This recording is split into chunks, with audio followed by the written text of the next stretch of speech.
Saudara-saudara, kalau kita bicara tentang tubuh yang dipakai oleh Tuhan sendiri untuk mengerti gereja dan hidup gerejawi, maka kita mengetahui di dalam tubuh kita sebenarnya tidak boleh ada organ yang tidak berfungsi.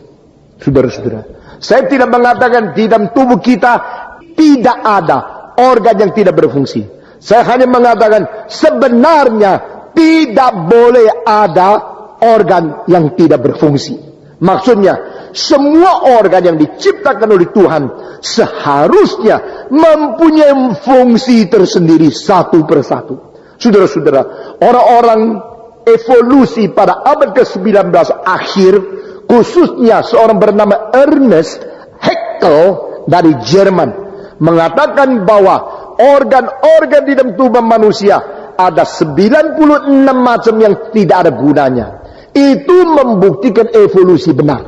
Maka dari teori Ernest Haeckel itu menggoncangkan banyak orang intelek, menganggap kalau demikian ciptaan Allah itu teori yang lama, evolusi alamiah itu teori ilmiah, itu teori saintifik, itu teori yang baru. Maka 96 macam yang tidak guna itu boleh dibuang.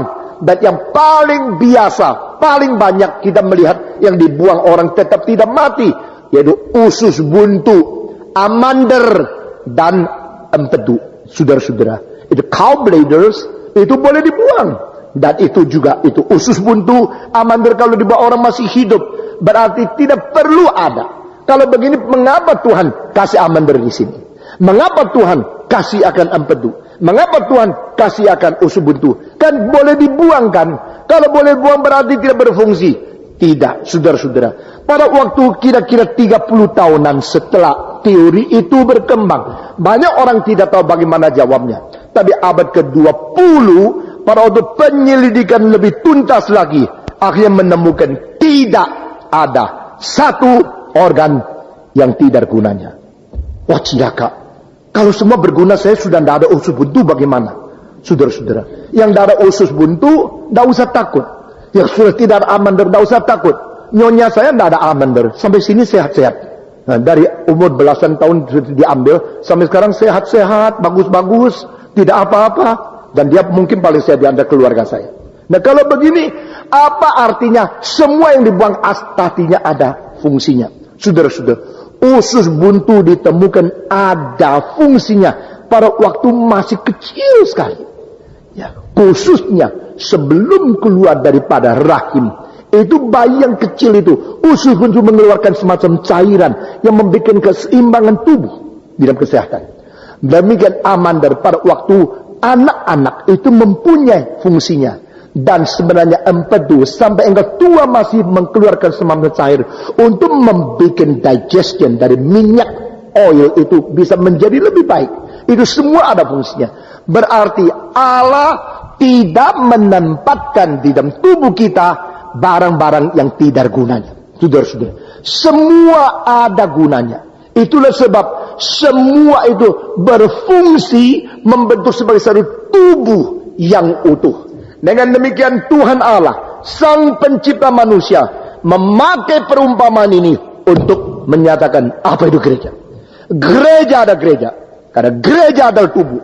Kalau gereja ada tubuh, maka gereja ini memerlukan kesadaran setiap sel sebelum dia harus diganti, sebelum dia di dalam regenerasi, dia harus melunaskan akan fungsi yang diberikan oleh Tuhan. Saudara-saudara, masing-masing menemukan diri dan mengetahui akan talenta, lalu melaksanakan tugas di dalam talenta sesuai dengan panggilan yang ada pada dia. Itulah kewajiban sebagai orang Kristen. Saudara-saudara, Plato mengatakan masing-masing menemukan talenta yang ada secara alamiah, lalu masing-masing menjalankan sesuai talenta yang ada. Itu namanya keadilan. Ini filsafat Plato adalah filsafat di dalam Greka yang memberikan definisi keadilan yang sangat baik. Tetapi di dalam kitab suci jauh melampaui akan hal itu. Dan saudara-saudara, fungsi tubuh dengan semua organ yang ada berarti harus kerja sama di dalam sinkronisasi. sinkronisasi, bukan hanya di dalam satu golongan atau satu tempat, tapi dilihat daripada sesuatu makro view, pandangan yang lebih luas, yang menyeluruh, yaitu tubuh Kristus yang kudus dan am. Nah saudara-saudara, sebagaimana saya sudah tekankan dari mimbar ini, bukan semua yang berani memasang pelang gereja, kita harus akui dia sebagai gereja.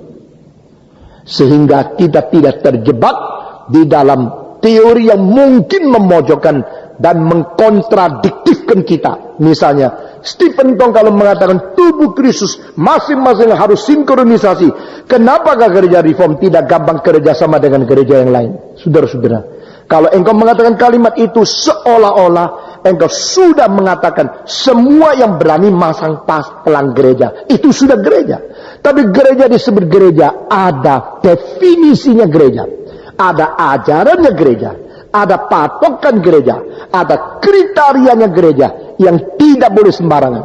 Saudara-saudara, di dalam masyarakat engkau buka pabrik sembarangan akan ditutup oleh pemerintah yang bertanggung jawab. Misalnya, kalau di Amerika ditemukan yang jual sirup, pakainya warna adalah warna untuk itu tekstil yang tidak boleh dimakan, pabrik itu akan ditutup. Tetapi negara-negara yang tidak bertanggung jawab, itu pokoknya warna, lalu tambah uang sogok sedikit, semua boleh jalan.